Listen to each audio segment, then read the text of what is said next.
Student, welcome back to my channel target competitive. তোমাদের সবাইকে স্বাগত জানাচ্ছি। আমরা ভারতের সংবিধানের অলরেডি সংসদ অর্থাৎ ভারতীয় পার্লামেন্ট ক্লাসটা শেষ করেছি। এরপরে আমরা পড়ব ভারতের রাষ্ট্রপতি, কারণ আমরা যখন সংসদে পড়ছিলাম তখন এখানে রাষ্ট্রপতিও কিন্তু একটা সংসদের একটা অংশ আমরা পড়েছিলাম। এখানে আমরা ভারতের রাষ্ট্রপতি সম্পর্কে আলোচনা করব। দেখো, ভারতের রাষ্ট্রপতি যে তাকে অনেকগুলো নামে বলা হয়, ঠিক আছে? কি কি নাম, যে নামগুলো দেখো পরীক্ষায় প্রায় আসে। তাকে বলা হয় ফার্স্ট সিটিজেনশিপ অফ ইন্ডিয়া বলা হয়, তাকে বলা হয় ফার্স্ট সিটিজেনশিপ অফ ইন্ডিয়া, ঠিক আছে? তাহলে ফার্স্ট সিটিজেনশিপ অফ ইন্ডিয়া পরীক্ষায় কোশ্চেন পড়ে কাকে বলা হয়, তা অ্যান্সার করবে ভারতের রাষ্ট্রপতিকে। ওকে, খাতে লিখে রাখবে। তিনি হলেন হেড অফ দ্য স্টেট, অর্থাৎ রাষ্ট্রের হচ্ছে প্রধান। কাকে বলা হয় না, রাষ্ট্রপতিকে বলা হয় রাষ্ট্রের প্রধান, ঠিক আছে? তার জন্যই নাম হচ্ছে রাষ্ট্রপতি। ওকে, এছাড়াও কি বলা হয়, নমিনাল হেড, ঠিক আছে? রিয়েল হেড আর নমিনাল হেডের মধ্যে অনেক পার্থক্য, ঠিক আছে? রিয়েল হেড কাকে বলা হয়, রিয়েল হেড বলা হয় পিএম কে, ঠিক আছে? প্রাইম মিনিস্টারকে বলা হয় রিয়েল হেড। কিন্তু নমিনাল হেড যখনই বলবো তখন সেটা হবে কে, ভারতের রাষ্ট্রপতিকে বলা হচ্ছে নমিনাল হেড। এছাড়াও তাকে বলা হয় supreme commander of arm force, ঠিক আছে? অর্থাৎ যে আমাদের আর্ম ফোর্স আছে তার সুপ্রিম কমান্ডার কিন্তু কাকে বলা হয়, ভারতের রাষ্ট্রপতিকে বলা হয়। তাহলে এই যে কয়েকটা জিনিস বললাম, এই জিনিসগুলো খুব কিন্তু ইম্পর্টেন্ট, পরীক্ষায় বারবার ধরে এগুলো আসে। ওকে, এরপর দেখো রাষ্ট্রপতি সম্পর্কে আমাদের কতগুলো আর্টিকেল পড়তে হবে, কতগুলো আমরা ধারা পড়বো। সেই ধারাগুলো কি কি, যেগুলো পরীক্ষায় দেখা যায়, সেই ধারা তুলেই কোশ্চেন আছে, সেগুলো দেখো। আর্টিকেল 52 থেকে আছে, আর্টিকেল 52 থেকে শুরু হচ্ছে যে ভারতের একজন রাষ্ট্রপতি থাকবে, তার নাম্বার কত, 52। ভারতের একজন রাষ্ট্রপতি থাকবে। এবং দেখো এখানে যে রাষ্ট্রপতির যে পার্ট আছে, পার্ট নাম্বার কত না, পার্ট নাম্বার হচ্ছে তোমার 5, ঠিক আছে? তাহলে পার্ট নাম্বার এখানে লিখে রাখবে, পার্ট হচ্ছে 5, যা কিছু হবে সব পার্ট নাম্বার 5-এর মধ্যেই হবে। তাহলে এখানে বলা হচ্ছে ভারতের একজন রাষ্ট্রপতি থাকবে। ওকে, 53 নম্বরে কি বলেছে দেখো, নির্বাহী ক্ষমতা রাষ্ট্রপতির হাতে ন্যস্ত, অর্থাৎ সমস্ত যে কেন্দ্রীয় কার্যবাহী মানে কাজ, ঠিক আছে, সেটা কিন্তু রাষ্ট্রপতির হাতে কিন্তু থাকবে। ওকে, 54-55 কি বলেছে, রাষ্ট্রপতি নির্বাচনের মাধ্যম, নির্বাচনের পদ্ধতি, ঠিক আছে? আমরা রাষ্ট্রপতি নির্বাচনের পদ্ধতি আমরা সবাই জানি, সিঙ্গেল ট্রান্সফারেবল ভোটের মাধ্যমে হয়, ঠিক আছে? সেই পদ্ধতি সম্পর্কে বলা আছে কিভাবে রাষ্ট্রপতি নির্বাচন করা যায়। ওকে, আর 56 নম্বর লেখা আছে রাষ্ট্রপতির কার্যকাল, অর্থাৎ তিনি 5 বছর থাকবেন, ঠিক আছে? এই যে একটা কার্যকাল, সেটা কিন্তু এখানে অবশ্যই লেখা আছে। ওকে, তাহলে বুঝাতে বললাম এই কয়েকটা আর্টিকেল, আর দু একটা আর্টিকেল আছে, সেগুলো দেখে নাও। এরপর দেখো, এরপর দেখবে যে 58, ঠিক আছে, রাষ্ট্রপতি হওয়ার যোগ্য, অর্থাৎ কোন কোন যোগ্যতা থাকলে রাষ্ট্রপতি হওয়া যায়, বা রাষ্ট্রপতির যে ইলেকশনটা হবে সেই ইলেকশনটায় আমরা পার্টিসিপেট করতে পারবেন, ঠিক আছে? সেই জন্য 51, ঠিক আছে? শপথ আছে, শপথ হচ্ছে 60, অর্থাৎ ওথ, ওথ নেবে, শপথ, অর্থাৎ যখন তিনি নির্বাচন হবে, জিতে গেলেন, জেতার পরে তাকে কে শপথ বাক্য পাঠ করাবে, সেটা সমস্ত কিছু আর্টিকেল 60-এ কিন্তু বর্ণনা করা আছে।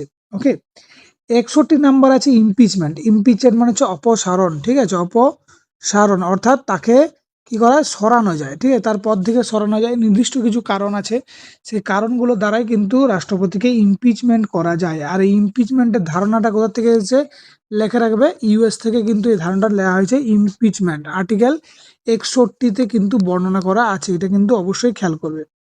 72 নম্বর কি আছে না, 72 নম্বর আছে ক্ষমা করার অধিকার। ক্ষমা করার অধিকার বলতে কিরকম, এক্সিকিউটিভ, ঠিক আছে? তিন রাষ্ট্রপতির যে ক্ষমতা, ঠিক আছে, সেটা এক্সিকিউটিভ আছে, লেজিসলেটিভ আছে, জুডিশিয়ালি আছে, মিলিটারি আছে, ঠিক আছে? অনেক এমার্জেন্সি পাওয়ার আছে, এগুলো অনেক কিছুই ক্ষমতা আছে, তার মধ্যে বলছে ক্ষমা। এবারে যে কোনো একটা ধরো কেউ গুরুতর অপরাধ করেনি বা করেছে, ঠিক আছে, তাকে তিনি কি করতে পারেন না, ক্ষমা করতে পারেন, অর্থাৎ তার কি না, তার যে সাজা, ঠিক আছে, সেটা কম করা যেতে পারে, এবং মৃত্যুদণ্ডকেও তিনি কি করতে পারেন, রোধ করতে পারেন, ঠিক আছে? রাষ্ট্রপতি যদি চান তাহলে কিন্তু করতে পারেন, ঠিক আছে? এই কয়েকটা আর্টিকেল কিন্তু আমরা অবশ্যই খেয়াল করব। আরও আর্টিকেল আছে আমরা পড়বো, কিন্তু এই কয়েকটা আর্টিকেল কিন্তু আমরা অবশ্যই জানবো, ঠিক আছে?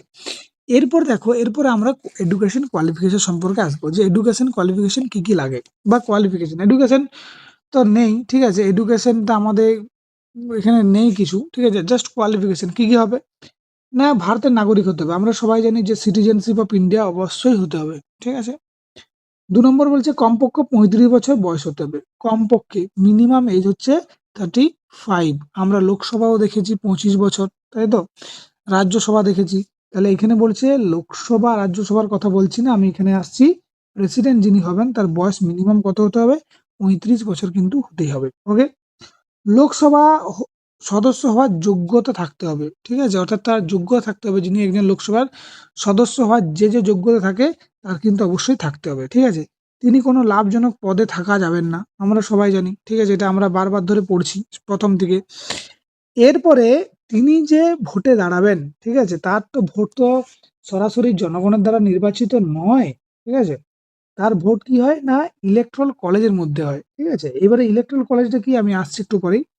কিন্তু বলা আছে যে মনোনয়নের জন্য প্রস্তাবক ও সমর্থকের প্রয়োজন হয়। অর্থাৎ ধরা যাক যে আমরা এটা বলতে পারি যে তিনি যে যোগ্য, উপরের যে ক্রাইটেরিয়াগুলো আমরা দেখলাম সেই উপরের ক্রাইটেরিয়াগুলো হলেই কি যে তিনি ভারতের রাষ্ট্রপতি হবেন তা নয় কিন্তু, ঠিক আছে? তার জন্য কি না সমর্থক দরকার। আর এখানে হচ্ছে প্রস্তাবক মানে কি? প্রস্তাবক মানে হচ্ছে যাকে ভোটে দাঁড়াবো, যিনি প্রার্থীকে প্রস্তাব করবেন তাকে আমরা প্রস্তাবক বলি।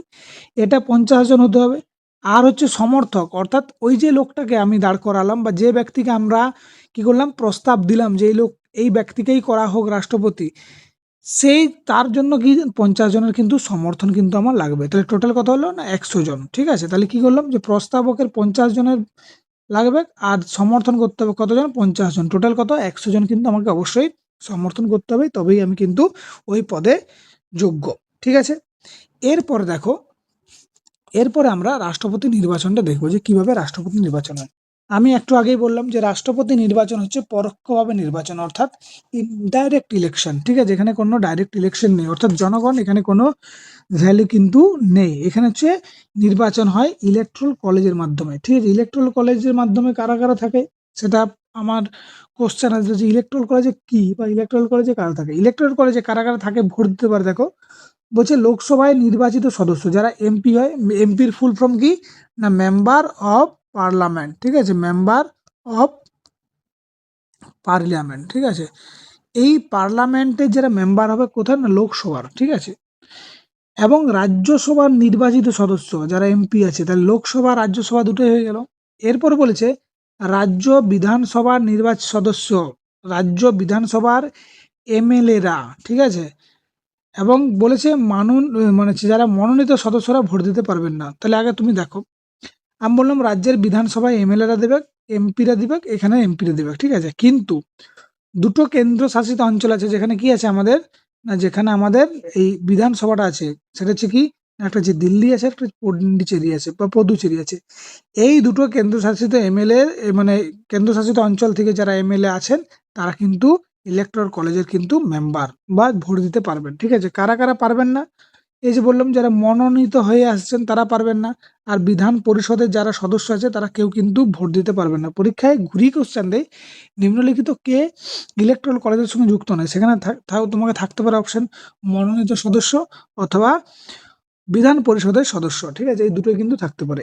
এই যে ভোটটা হবে, এই ভোটটা কিরকম না, ভোট হচ্ছে সিঙ্গেল ট্রান্সফারেবল ভোট। আমি তোমাদেরকে দেখবে রাজ্যসভায় আমি তোদেরকে বুঝিয়েছিলাম ভোটটা, ঠিক আছে? সেম প্রসেস, ঠিক আছে? আর একটা কি আছে না প্রপোর্শনাল রিপ্রেজেন্টেটিভটা আমি বুঝিয়েছিলাম, ঠিক আছে? তাহলে সিঙ্গেল ট্রান্সফারেবল ভোটের মাধ্যমে কিন্তু রাষ্ট্রপতি নির্বাচিত হন। পরীক্ষায় কোশ্চেন পড়বে রাষ্ট্রপতি নির্বাচিত হন কার মাধ্যমে না সিঙ্গেল ট্রান্সফারেবল ভোটের মাধ্যমে কিন্তু রাষ্ট্রপতি নির্বাচিত হয়ে যাচ্ছে। ওকে।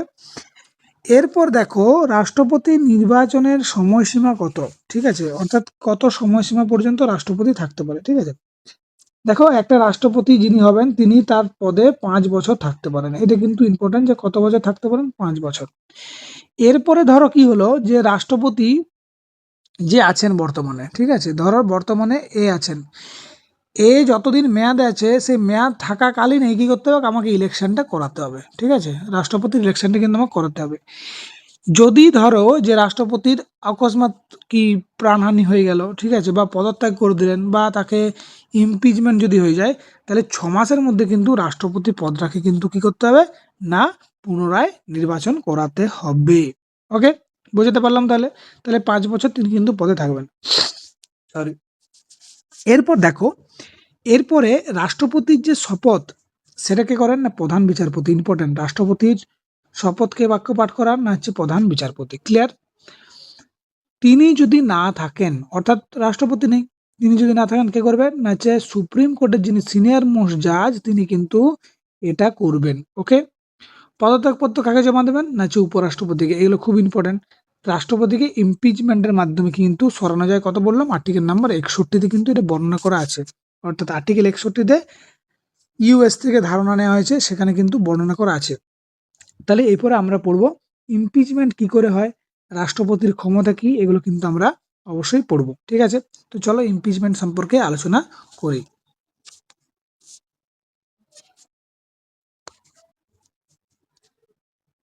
পর দেখো আমরা আলোচনা করব যে ইমপিচমেন্ট। ঠিক আছে, ইমপিচমেন্ট মানে হচ্ছে অপসারণ। ঠিক আছে, কি করে রাষ্ট্রপতিকে অপসারণ করা যায়। আমি আগেও বললাম যে এটা আর্টিকেল 61-এ বর্ণনা করা আছে যে কিভাবে অপসারণ তাকে করানো যায়। ক্লিয়ার হয়েছে?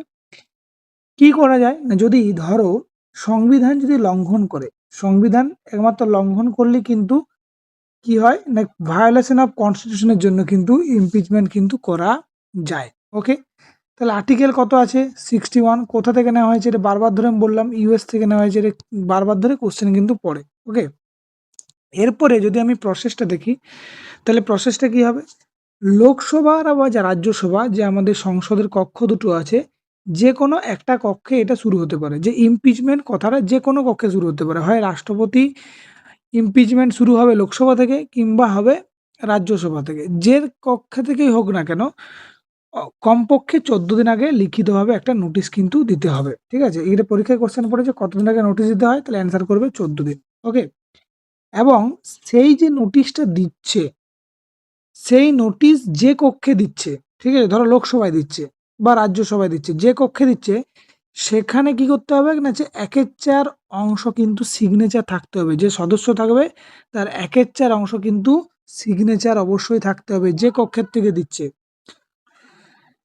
1/4 অংশ অবশ্যই কিন্তু সিগনেচার করতে হবে। ঠিক আছে, এবং যে অভিযোগটা আনা হয়েছে, এই অভিযোগটা কিন্তু 1/4 অংশ সংখ্যাগরিষ্ঠতা দিয়েই কিন্তু করতে হবে। ঠিক আছে, ওকে, এটা 1/4 না, এটা 2/3 হবে। ঠিক আছে, 2/3 অংশ কি না সংখ্যাগরিষ্ঠতা দিয়ে কিন্তু পাস কিন্তু করাতে হবে অন্য কক্ষে পাঠানোর জন্য। ওকে, এরপরে দেখো দ্বিতীয় কক্ষে গেল, ধরো লোকসভায় এই কাজটা হলো, এরপর কোথায় যাবে, রাজ্যসভায়। তাহলে রাজ্যসভায় এই যে অভিযোগটা আনা হয়েছে যে তিনি কি না ভায়োলেশন অফ কনস্টিটিউশন করেছে, দ্বিতীয় কক্ষে সেটা কিন্তু তদন্ত করবে যে আদৌ সেটা কি সত্যি কি সত্যি নয়। এবং রাষ্ট্রপতি কিন্তু নিজের সাফাই কিন্তু ওখানে দিতে পারেন, অর্থাৎ রাষ্ট্রপতি ওখানে নিজে উপস্থিত থাকতে পারেন। এটাই বলেছে রাষ্ট্রপতি নিজে উপস্থিত হয়ে নিজেকে ডিফেন্ড করতে পারেন বা কিন্তু রক্ষা করতে কিন্তু পারেন। ওকে, সব ঠিক হয়ে গেল, প্রমাণ হয়ে গেল ধরো যে রাষ্ট্রপতি ভায়োলেশন করেছে কনস্টিটিউশনের। ওকে, এবং এই যখন হলো তখন সেখানেও কিন্তু দ্বিতীয় কক্ষে 2/3 সংখ্যা গরিষ্ঠতা দিয়ে সেটা কিন্তু পাস করাতে হবে, তাহলেই কিন্তু একমাত্র ইমপিচমেন্ট করানো যায়, না হলে কিন্তু ইমপিচমেন্ট করানো সম্ভব হয় না।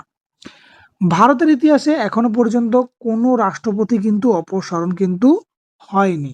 ওকে, এরপর দেখো রাষ্ট্রপতি যদি অনুপস্থিত থাকে, রাষ্ট্রপতি তার পদে কিন্তু নেই, কে আছে, উপরাষ্ট্রপতি। উপরাষ্ট্রপতিও ধরো চলে গেল, তাহলে রাষ্ট্রপতি না থাকলে তার রাষ্ট্রপতি হয়ে কাজ রেখে করবে, উপরাষ্ট্রপতি করবে, সামালবে ওই চেয়ারটা, ওই পদটা। আবার উপরাষ্ট্রপতিও নেই, রাষ্ট্রপতিও নেই, উপরাষ্ট্রপতিও নেই, তাহলে কিন্তু এই পদটা কে সামলাবে না, সুপ্রিম কোর্টের যিনি প্রধান বিচারপতি আছে তিনি তখন কি কাজ করবে না হচ্ছে রাষ্ট্রপতির দায়িত্বটা কিন্তু তিনি পালন করবে। এই ছিল আমাদের ইমপিচমেন্ট সম্পর্কে রাষ্ট্রপতির। এর পরের ক্লাসে আমরা পড়ব যে রাষ্ট্রপতির কি কি ক্ষমতা আছে, ভেটো পাওয়ারটা পড়তে হবে আমাদেরকে। ঠিক আছে, এবং রাষ্ট্রপতি কে কখন রাষ্ট্রপতি হয়েছিলেন, কোন শিখ রাষ্ট্রপতির নাম কি, প্রথম দলিত রাষ্ট্রপতির নাম কি, ভারতের সব থেকে লংগেস্ট যিনি হয়েছিলেন তিনি কে, এগুলো সম্পর্কে আমাদের কিন্তু প্রচুর কোশ্চেন আসে, তাহলে এগুলো সম্পর্কে আমরা জানবো। তাহলে চলো এই আজকের ভিডিওটা এই পর্যন্ত, পরবর্তী ক্লাসে আমরা আনবো রাষ্ট্রপতির ক্ষমতা এবং ভেটো পাওয়ারের সম্পর্কে। ওকে, ততক্ষণের জন্য ভালো থেকো, সুস্থ থেকো, পড়াশোনা করো।